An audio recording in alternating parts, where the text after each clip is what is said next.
Hormuz జలసంధిని దిగ్బంధించినటువంటి Iran తనని దిగ్బంధిస్తే మాత్రం ఊరుకోదట, అవసరమైతే అణుబాంబులు వేస్తుందంట.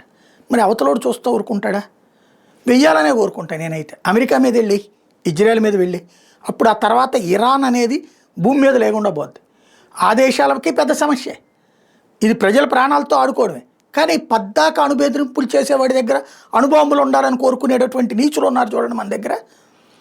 ప్రపంచ దేశాలను నాశనం చేయాలి, మతరాజ్యాలు స్థాపించాలి అని కోరుకునేటటువంటి ఇరాన్ లాంటి దాన్ని నెత్తిని పెట్టుకుని పోషించేటటువంటి వాళ్ళు, ప్రోత్సహించే వాళ్ళు ఉన్నారు చూడండి.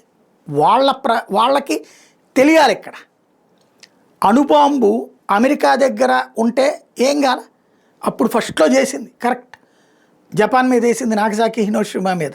దానివల్ల రెండో ప్రపంచ యుద్ధం ఆగిపోయింది. లేకపోతే జపాన్ ఇన్వేషన్ చాలా దారుణంగా ఉండేది.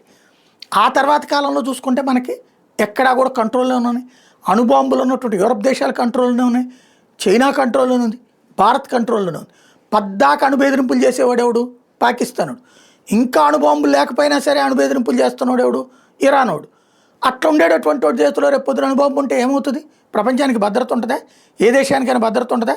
పక్కన గల్ఫ్ దేశాలకు భద్రత ఉంటుందా?